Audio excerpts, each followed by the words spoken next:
Hello बच्चों, कैसे हो? आपका स्वागत है त्रिपाण स्टडी सेंटर में। आज जो आपके समक्ष टॉपिक प्रस्तुत हुआ है कई मानने में काफ़ी महत्वपूर्ण है हर एक एग्जाम व्यू से।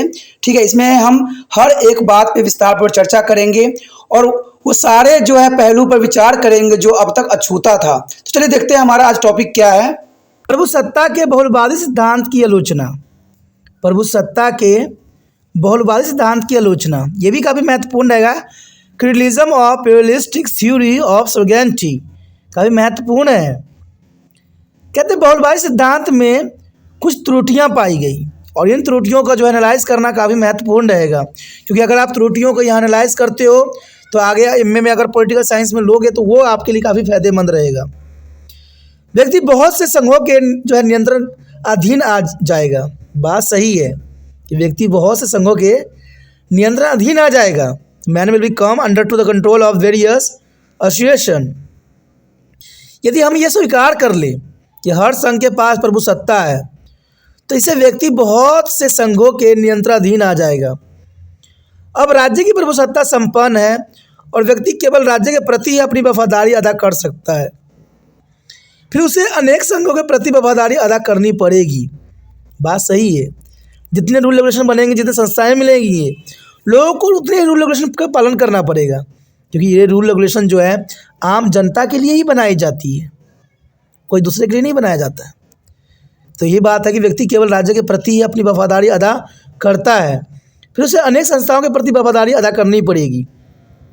तो देखा जाए तो यहाँ पर बहुत से व्यक्तियों के संघों के नियंत्रण के अधीन आ जाएगा और इसका परिणाम क्या होगा? व्यक्ति स्वतंत्रता पर बहुत ही सीमाएं लगा दी जाएगी।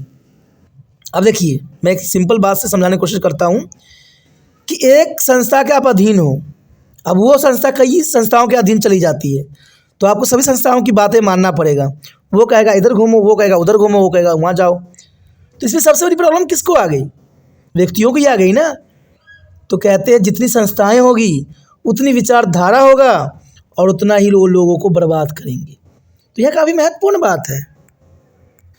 उसके पश्चात आता है राज्य के कामों के बारे में गलत और सक्रिय विचार। ये काफ़ी महत्वपूर्ण आलोचना है कि राज्य के कामों के बारे में गलत और सक्रिय विचार। ये आलोचना के अंतर्गत है कि wrong and the narrow view regarding to the function of the state. बहुलवादियों के राज्य के कार्यों के बारे में धारणा भी गलत है, क्योंकि वर्तमान राज्य केवल राजनीतिक कार्य ही नहीं करता बल्कि कल्याणकारी होने के कारण उनके कार्य को कल्याणकारी कार्य भी कहते हैं। क्योंकि राज्य के देखा जाए तो यहाँ पर कल्याणकारी कार्य करती है। यदि केवल राजनीतिक कार्य तक ही सीमित हो तो फिर हम उसे बुढ़ापा, पेंशन, निःशुल्क डॉक्टरी सुविधाएं और वेतन वृद्धि, कीमतों में कमी आदि की मांग क्यों करते हैं? क्योंकि ये जरूरी है, क्योंकि कल्याणकारी बात नहीं होती, इसलिए हम इसमें मांग को है कम करने के लिए कहते हैं। वर्तमान राज्य तो व्यक्तियों के संपूर्ण जीवन से संबंधित होती है। जो हमारा वर्तमान राज्य है व्यक्तियों के जीवन से संबंधित है और ये काफ़ी महत्वपूर्ण है। आगे देखें तो कानून राज्य की शक्ति से स्वतंत्र नहीं है। कानून जो है राज्य की शक्ति से स्वतंत्र नहीं है। Law are the not independent to be state authorities. ड्यूग्लिस और कैरब्स जैसे बहुलवादियों का विचार है कि कानून राज्य की शक्ति से के ऊपर होते हैं। बात सही है, कानून जो है राज्य की शक्ति से ऊपर है, इसलिए राज्य कानून बनाता नहीं है बल्कि कानून का रक्षा करता है। राज्य कानून कभी नहीं बनाता है, वो सिर्फ रक्षा करता है। और इसके डेगुल्स ने भी कहा था कि राज्य कानून को बनाता नहीं है बल्कि कानून राज्य को बनाता है, परंतु यह विचार ठीक नहीं है, क्योंकि कोई भी कानून राज्य की इच्छा के विरुद्ध नहीं बनाया जा सकता।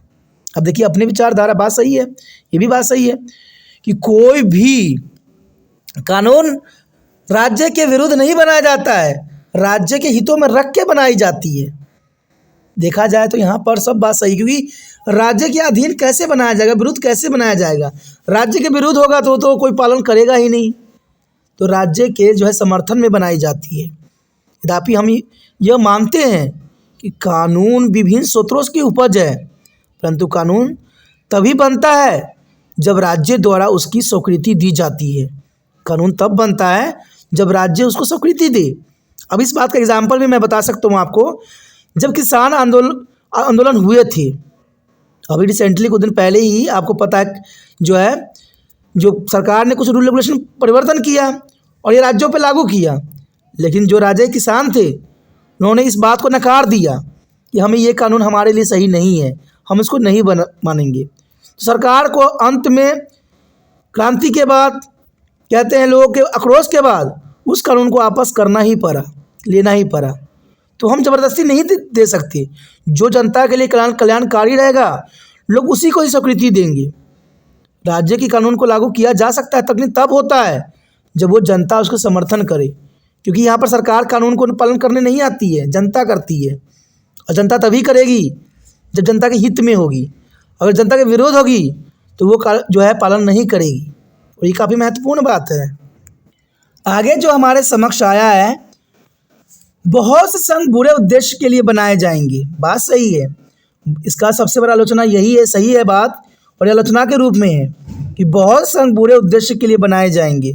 Different association will be come into the extent for a bad purpose. यदि यह स्वीकार कर लिया जाए कि हर संघ के पास उसी तरह की प्रभुसत्ता होगी जिस तरह राज्य के पास है, तो उसके भयानक परिणाम निकलेंगे, क्योंकि हर एक अच्छा या बुरा संघ प्रभुसत्ता की मांग करेगी। हर एक संघ करेगी ही करेगी कि हमें प्रभुसत्ता चाहिए, हमें प्रभुसत्ता चाहिए, हम ही सब कुछ करेंगे। और बहुत संघ बुरे उद्देश्य में अस्तित्व में आ जाएगी। बात सत्य है। आज देखिए बहुत से ऐसे ऑर्गेनाइजेशन का जो वर्क रह गया है सिर्फ देश को खोखला करने वाला ही रह गया है, क्योंकि हर कोई अपना उद्देश्य की मांग रखता है। अब राज्य के पास तो सत्ता है और राज्य देखता है कि यदि कोई संघ बुरे उद्देश्य के दृष्टिगत बनाया जाता है तो राज्य उसे समाप्त कर देती है। परंतु जब राज्य की स्थिति भी केवल एक संघ के समान होगी तो राज्य उसे समाप्त नहीं करेगा। क्यों नहीं करेगा? क्योंकि इसमें उसका हित छुपा हुआ होगा। और संघ अपने उद्देश्य को ठीक सिद्धांत करने की कोशिश करेगा। कई प्रकार की जुआ मंडलीय स्थिति में आ जाएगी। बात सही है। अगर सरकार इस पर कंट्रोल ना करे, अगर कई संघ बना दी जाए तो उनके अलग अलग उद्देश्य हो जाएंगे और ये बुरे उद्देश्य के लिए ही बनाए जाएंगे। आगे है, बहुलवादी अराजकता को उत्साह देते हैं। यदि हम राज्य से प्रभुसत्ता लें और इसे विभिन्न संघों में बांट दें तो इसे विश्व में अराजकता फैल जाएगी। ये भी बात सत्य है कि बहुलवादी अराजकता को उत्साह देती हैं। अगर राज्य में मान ली शक्ति है और राज्य सभी शक्तियों को बांट देती है, फैला देती है, तो हर बंदा हर एक व्यक्ति कहेगा कि मैं ही सबसे पावरफुल हूँ। अब वो गलत से गलत कार्य करना स्टार्ट कर देता है। संघ अपने सदस्य के लिए अलग अलग कानून बनाएगा और यह भी संभव है कि एक संघ के कानून दूसरे संघ में कानूनी के साथ मेल नहीं खाते हों। बात सही। अगर मान लीजिए कई संघ बना दिए जाते हैं तो क्या लगता है कि इस संघ का विचारधारा उस संघ से मिलेगा? कदाचित नहीं मिलेगा। और हर संघ यह भी चाहेगा कि व्यक्ति उस द्वारा बनाए गए कानून का विरोध न करे, जबकि विरोध होना स्वाभाविक ही होगा। हर कोई कहेगा। यहाँ पर देखा जाए तो कानून जो किसान बिल लाई गई उसमें कानून में यही सरकार चाहती थी कि इसका विरोध ना हो, लेकिन जनता ये नहीं चाहती थी। जनता इस बिल को नहीं पसंद करती थी, इसलिए विरोध हुई, स्वाभाविक हुई विरोध, क्योंकि एक संघ का कानून दूसरे संघ के कानून से मेल नहीं खाती है। देखा जाए तो एक दूसरे व्यक्ति का विचार भी मेल नहीं खाता है। परिणाम स्वरूप ये निर्णय करना कि कौन सा कानून ठीक है और कौन सा गलत है मुश्किल हो जाएगा। इतने संघ बना दिया जाएगा तो मुश्किल तो होगा ही। कौन सही है, कौन हित में है, कौन बुरा है, ये जानना भी हमारे लिए बहुत महत्वपूर्ण रखता है। अंत परिणाम स्वरूप संघों का आपसी विरोध बढ़ेगा और कानून व्यवस्था भंग हो जाएगी। समानते राज्यों में गड़बड़ी का यही एक कारण भी बनता है। अगर देखा जाए समाज में जो गड़बड़ी आप देखते हो, आए दिन दंगे फसाद होते हुए नजर आता है, सांप्रदायिक दंगा फसाद होता है, तो कहीं ना कहीं कारण यही बनता है कि प्रभुसत्ता केंद्रित नहीं होती है।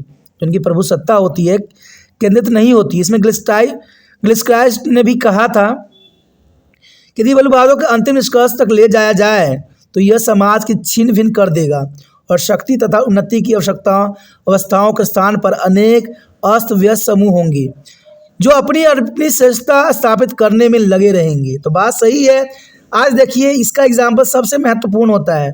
आज जो बाबा होते हैं, जो ज्ञान का मार्ग प्रस्तुत करते हैं, अब कितने सारे धर्म सुधारक बनते हैं, सबके अपनी विचारधारा होते हैं। और आज समाज में तो बहुत हो गए हैं, इतने हो गए हैं, सबका विचारधारा अपना अपना होता है। तो बात सही है, सब अपनी सर्वश्रेष्ठता साबित करने में लगे हुए हैं। वो बाबा कहता है कि मैं सर्वश्रेष्ठ हूँ, वो कहता है मैं सर्वश्रेष्ठ हूँ, लेकिन सर्वश्रेष्ठ है कौन, इसका फैसला तो जनता करती है। और जनता भी कहते हैं उन्हीं के पीछे भागती है जो उनके लिए गलत भावनाओं का जो है अनुसरण करते हैं। उसके पश्चात हमारे समक्ष आता है विभिन्न संघों के कार्य की सीमाएं कैसे निश्चित की जाएगी। विभिन्न संघों के कार्य की सीमाएं कैसे निश्चित की जाएगी। How to fix the function of different association. यदि हम यह स्वीकार कर लें कि राज्य प्रभुसत्ता संपन्न नहीं है तो विभिन्न संघों का कार्य कौन से निर्धारित करेगा। ये भी बात है कि अगर हम फिक्स नहीं होगा, सत्ता संपन्न नहीं होगा, तो विभिन्न जो है संघों के कार्य कौन निर्धारित करेगा, क्योंकि कोई भी सर्वोच्च शक्ति नहीं होगी जिसे यह कार्य सौंपा जा सकेगा। अब राज्य प्रभुसत्ता संपन्न और राज्य ही एक कार्य करता है, तब ऐसा नहीं हो पाएगा, क्योंकि अगर राज्य ये सारे काम खुद ही करे तो ऐसा नहीं होगा। प्रत्येक संघ अधिकतम कार्य अपने हाथों में लेने की कोशिश करेगा और जिसके परिणाम स्वरूप संघ कार्य की सीमाएं नहीं रहेगी और अराजकता की स्थिति पैदा हो जाएगी। अब देखिए, सब अपने अपने हाथों में कानून लेने लग जाए तो जनरल सी बात है, अराजकता तो फैलेगी। और ये बहुत महत्वपूर्ण यहाँ आलोचना की गई है कि विभिन्न संघों कार्य की सीमाएं कैसे निश्चित की जाएगी। फिर अगर सबको अलग अलग शक्ति दे दी जाए, सब अपनी मनमानी करने लग जाएंगे, अपने अपने की जो है उल्लू सीधा करने लग जाएंगे, और ये बात काफ़ी महत्वपूर्ण है। आगे देखें तो राज्य के विभिन्न संघों के विचारों को जो है सुलझाया सकता है। राज्य ही विभिन्न संघों के विवादों को सुलझा सकता है, और इस पर भी आलोचना की गई कि only state can be settle the dispute of the among there is a various association.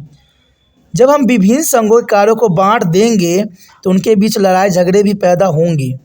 बात सही है, हर कोई लड़ाई झगड़ा, आप देखते हो कि आए दिन जो है मंत्रियों के आपस में लड़ाई झगड़ा होता रहता है। कारण क्या होता है लड़ाई झगड़ा का? लड़ाई झगड़ा का सबसे बड़ा कारण ये होता है कि वो कहता है कि भाई मुझे तो बहुत छोटा पद दे दिया, उसको बहुत बड़ा पद दे दिया, लेकिन हमारा रोल वही है जिसका उसका रोल है, और ये झगड़ा होना स्वाभाविक बना देता है। ऐसे झगड़े का निपटान तभी किया जा सकेगा यदि संघों के ऊपर कोई ऐसा संघ हो जिसके आदेश और निर्णय के अन्य संघ स्वीकार भी करे। बात सही है कि सब सुपीरियर संघ होना चाहिए जिस पर सभी संघों का नियंत्रण हो।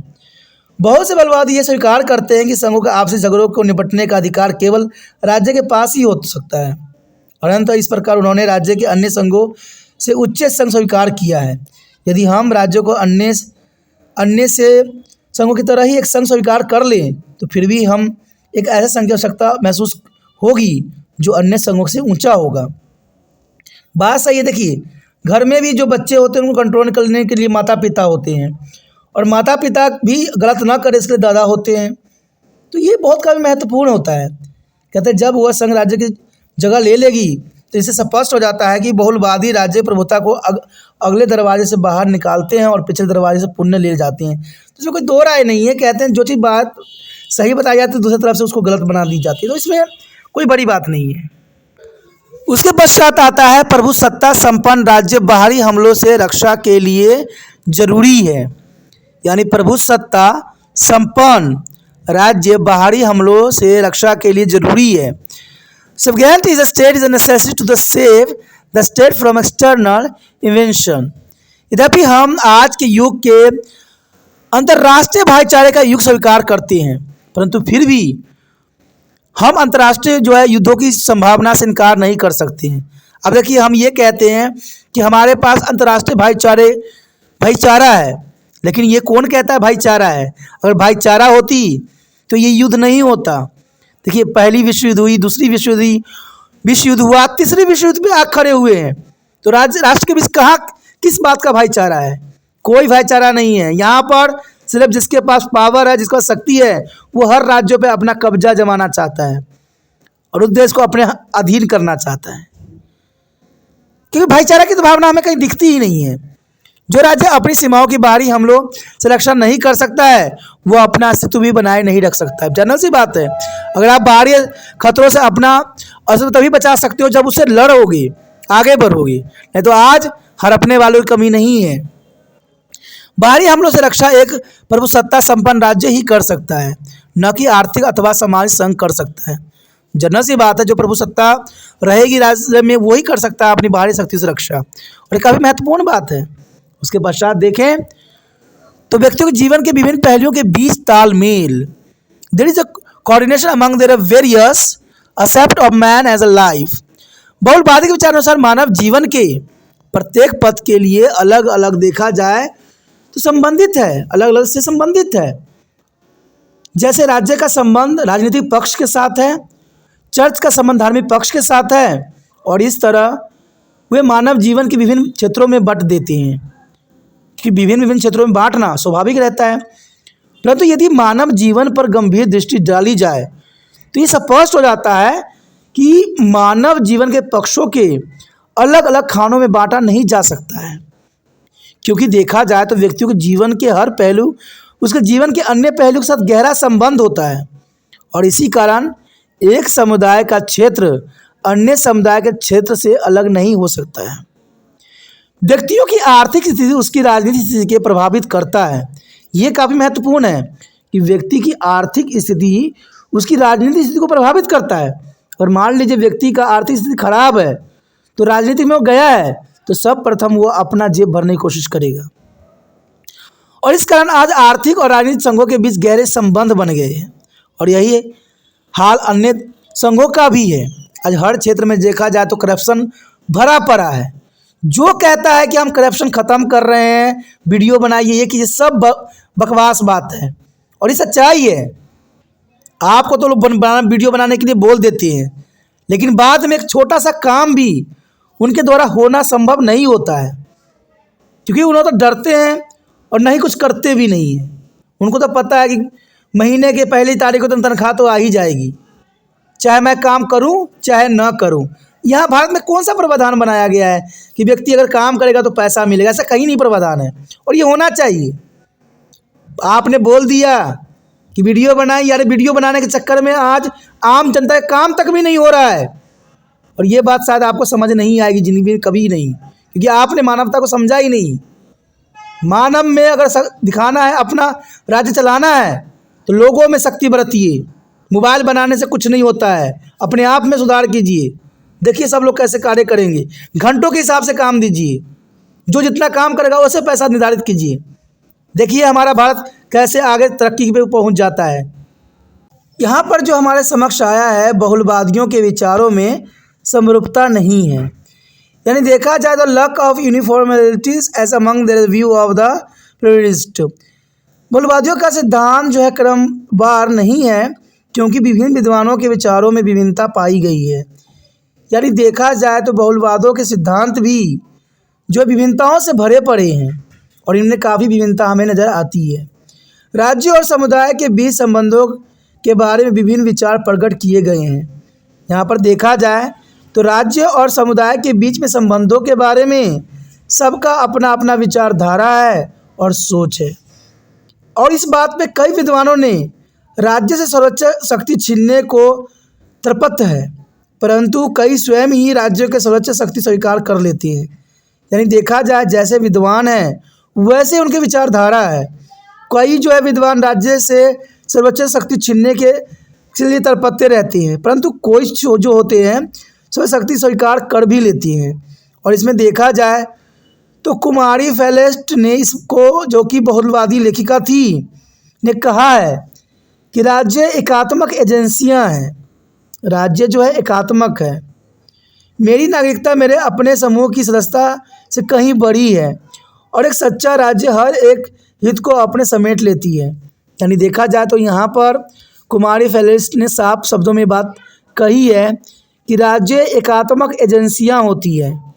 मेरी नागरिकता मेरे अपने समूह की सदस्यता से कहीं बड़ी है, और एक सच्चा राज्य हर एक हित और अपने में समेट लेने की कोशिश करता है। अंततः बहुलवादियों में यह बड़ी हैरानी वाली बात है कि समुदाय को राज्य से पूर्ण रूप से स्वतंत्र नहीं होने देना चाहिए, परंतु राज्य को प्रभु सत्ता का स्तर प्रदान करने से इनकार करते हैं कि राज्य को जो है प्रभु सत्ता नहीं देनी चाहिए। ये कई जो हैं बहुलवादी से इनकार करते हैं, क्योंकि राज्य को अगर हम प्रभु सत्ता दे देते हैं तो वो तनाशाह हो जाते हैं और वो अपने मर्जी के हिसाब से आगे चलाएंगे। तो काफ़ी महत्व रखता है इस बात का। यदि हम आगे बात करें, प्रभु सत्ता को विभाजित करना असंभव है। प्रभु सत्ता को हम विभाजित नहीं कर सकते, असंभव है। It is a cables of divide sufficiency here, यानी प्रभुसत्ता को विभाजित करना उसे नष्ट करने के समान है। अगर आप विभाजित करते हो तो प्रभुसत्ता नष्ट हो जाती है, जबकि बहुलवादी प्रभुसत्ता को बांट देना चाहता है। बहुलवादी जो है प्रभुसत्ता को बांट देना चाहता है, और बांटने से ये होता है कि शक्तियाँ कमज़ोर पड़ जाती है, और हम जो निर्णय लेना चाहते हैं स्वतंत्र होकर, वो निर्णय लेने में हम सक्षम नहीं रह जाते हैं। यानी बहुलवादी राज्यों को कानूनी स्वच्छता से रहित कर अन्य समुदाय के बराबर लाना चाहिए, और इस उद्देश्य की प्राप्ति के लिए वो प्रभुसत्ता को विभाजित करना चाहते हैं। परंतु प्रभुसत्ता का यह एक महत्वपूर्ण लक्षण है कि यह विभाजित नहीं की जा सकती है, यानी इसको और विभाजित करना संभव नहीं है। और इसमें गैल्टस ने भी कहा है, और गैल्टस के विचार भी है, कि विभाजित प्रभुसत्ता विरोधी प्रतीत होती है, क्योंकि विभाजित होने का मतलब ही है कि बातों का जो है विभाजन होना, सोचों का विभाजन होना। कहते हैं जितने व्यक्ति होते हैं उतने सोच होते हैं, और शक्तियों को देखें विभाजित हम कर दें, प्रभुसत्ता को अगर हम विभाजित कर दें तो ये विरोधी प्रतीत होती है। इसी तरह कलहोन का भी यही विचार है कि प्रभुसत्ता एक पुण्य वस्तु है, और इसका विभाजन करना इसे नष्ट करने के समान है, और यह राज्य के अंदर सर्वोच्च शक्ति है। जैसे अद्र त्रिकोण और अद्र वर्ग नहीं हो सकता है, उसी तरह अद्र प्रभुसत्ता नहीं हो सकती है। अगर हम अधूरी प्रभुसत्ता किसी को देते हैं तो ये गुणवत्ता से पूर्ण नहीं हो पाएगी, और जो करना चाहेगा व्यक्ति वो नहीं करने में सक्षम होगा। तो इसलिए हम प्रभुसत्ता को जो है कभी भी विभाजित करना हमारे लिए संभव नहीं है। आगे देखें हम, तो राज्य बाहरी रूप में प्रभुसत्ता संपन्न होती है। The state is externally sovereign here, यानी राज्य आंतरिक व बाहरी रूप में प्रभुसत्ता संपन्न होती है। यदि राज्य अंतर्राष्ट्रीय समझौते को स्वीकार करता है तो राज्य की अपनी इच्छा पर निर्भर करता है कि बाहरी अंतर्राष्ट्रीय समझौते को स्वीकार करता है या नहीं करता है। परंतु राज्य को ऐसा करने के लिए मजबूर नहीं किया जा सकता। राज्य पे ऐसा कोई भी दबाव नहीं डाल सकता कि हम जो है अंतर्राष्ट्रीय समझौता को स्वीकार करें। इसमें राज्य का अपना निजी फैसला होता है कि हम अंतर्राष्ट्रीय समझौते को स्वीकार करें या ना करें। कई बार देखा गया है कि राज्य अंतर्राष्ट्रीय जनमत तथा कानून की परवाह न करते हुए अपनी मनमानी करता रहता है, और इसमें कोई बड़ी बात नहीं है। इसमें साधारण बात है कि राज्य अंतर्राष्ट्रीय जनमत तथा कानून की परवाह न करते हुए भी राज्य जो है अपनी मनमानी करता है, और यह हमें कई जगह देखने को भी मिला है, इसमें कोई दो राय नहीं है। अगर आगे हम बात करें तो यह सिद्धांत खतरनाक है। This theory is dangerous because बहुलवादी का यह सिद्धांत बहुत ही खतरनाक है, क्योंकि यह सभ्य राज्य में गड़बड़ी फैला सकती है। जहाँ पर सभ्यता है, जहाँ सभ्य राज्य है, उसमें जो है ये सिद्धांत गड़बड़ी फैला सकती है, आपसी झगड़ों का कारण बन सकती है। और यह सिद्धांत हर अच्छे बुरे संघ को स्वीकृति देना चाहता है, क्योंकि इनको सिर्फ अपनी ही आगे चलाना होता है। इसलिए ये सिद्धांत अच्छे और बुरे संघों को स्वीकृति देना चाहते हैं, क्योंकि खतरे से खाली नहीं है, क्योंकि ये सबको साथ लेके चलने की कोशिश कर रहे हैं। यदि बहुलवादी यह कहे कि वो केवल अच्छे संघों को ही स्वीकार करते हैं, तो ये निर्णय कौन करेगा कि कौन सा संघ अच्छा और कौन सा संघ बुरा है? हर संघ स्वयं को ही अच्छा समझेगा। तो ये बात तो सत्य है कि बहुलवादी ये कहता है कि हमें अच्छे बुरे स्वीकृति नहीं करना चाहिए, लेकिन सबसे बड़ी बात है कि अगर आप अच्छे ही संघ को ले रहे हो तो अच्छा आप किस आधार पे उसको बनाओगे, और आधार बनाने का क्या उद्देश्य रह जाएगा? तो देखा जाए तो यहाँ पर जो है बहुलवादी को बड़ी प्रॉब्लम आती है, और इसीलिए ये सिद्धांत जो है काफ़ी खतरनाक यहाँ पर सिद्ध होती है। अगर आगे हम बात करें, राज्य की प्रभुता संबंधी झूठे भय, the false fear of state sovereignty. देखा जाए तो इम्पोर्टेंट बात है कि यहाँ की बहुलवादी राज्य की प्रभुसत्ता की ठीक तस्वीर नहीं पेश करती हैं, और हम देख सकते हैं कि राज्य की प्रभुसत्ता के बारे में जो भय बहुलवादी व्यक्तियों के मन में डालना चाहता है वो निराधार है। उसका कोई आधार ही नहीं है कि जो भय बहुलवादी व्यक्तियों के मन में डालना चाहता है, राज्य की प्रभुसत्ता के बारे में जो भय हमें लगी रहती है, उसमें कोई आधार नहीं है, वो निराधार है, उसका कोई अर्थ नहीं है। और राज्य की प्रभुसत्ता के कारण विभिन्न विभिन्न संघों को अधिक से अधिक अधिकार मिलते हैं। यानी देखा जाए तो राज्य की प्रभुसत्ता के कारण विभिन्न विभिन्न संघों को अधिक से अधिक अधिकार मिलते हैं। प्रभुसत्ता के कारण ही मनुष्यों की स्वतंत्रता एवं अधिकार प्राप्त होती है। जनरल सी बात, अगर आपको प्रभुसत्ता मिली है तभी आपकी स्वतंत्रता या अधिकार आपको प्राप्त होगा। और राज्य ही उनकी रक्षा करती है, राज्य ही रक्षक के रूप में देखी जाती है इनकी। यदि राज्य में प्रभुसत्ता वापस ले ली जाए तो व्यक्तियों के अधिकार एवं स्वतंत्रता सुरक्षित नहीं होगी। बात सही है कि अगर राज्य से प्रभुसत्ता वापस ले लिया जाए तो व्यक्तियों का अधिकार और स्वतंत्रता सुरक्षित नहीं होगा। इसमें जो है बुरे लोग जो होंगे अग्रसर हो जाएंगे और सक्रिय हो जाएंगे। इसलिए प्रभुसत्ता की जो है, राज्य की प्रभुसत्ता संबंधी झूठे भय जो है बहुत काफ़ी खतरनाक रहती है। इवन देखिए, व्यवहारिक सिद्धांत यानी एम्पिरिकल थ्योरीज वास्तविक में बहुलवादी अव्यवहारिक सिद्धांत है और इसे व्यवहारिक रूप देना कठिन ही नहीं अतुल असंभव प्रतीत माना जाता है, क्योंकि इसको व्यवहारिक रूप में देना हमारे लिए संभव नहीं है। और आज विभिन्न राज्यों को क्षेत्र और जनसंख्या काफ़ी विशाल है, जनसंख्या देखा जाए तो काफ़ी विशाल है। और यदि राज्य में पाए जाने वाले संघों की महत्वपूर्ण शक्तियाँ प्रदान कर दी जाए, परंतु फिर भी उनकी गतिविधियों को नियमित करने और उनके बीच तालमेल स्थापित करने के लिए एक सर्वोच्च शक्ति जरूरत पड़ेगी। और यह शक्ति केवल और केवल एक प्रभुसत्ता संपन्न राज्यों में ही हो सकता है। और इसके अतिरिक्त हम यह भी जानते हैं कि आज तक किसी भी राज्य में इस सिद्धांत को व्यवहारिक रूप नहीं दिया गया। तो जनरल सी बात है, नहीं देने के पीछे कई कारण है, कई रूल है, क्योंकि देखा जाए व्यवहारिक सिद्धांत जो है काफ़ी अलग है, इसलिए कई राज्यों में जो है इसको व्यवहारिक रूप नहीं दिया गया है, जो सही भी है और ज़रूरी भी है। काफ़ी महत्वपूर्ण बात यहाँ रखता है सारे। ठीक है, आगे का टॉपिक हमारे समक्ष रहेगा इस सिद्धांत का महत्व, यानी बहुलवादी सिद्धांत का महत्व तो काफ़ी महत्वपूर्ण रहेगा। आप बने रहे त्रिपाण स्टडी सेंटर के साथ, और जितना हो सके इस वीडियो को लाइक शेयर सब्सक्राइब जरूर कीजिए। ठीक है, और शेयर करने की भावना आपके मन से जाना नहीं चाहिए।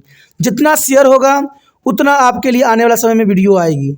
आप अपना कार्य कीजिए, त्रिपाण स्टडी सेंटर अपना कार्य करेगा।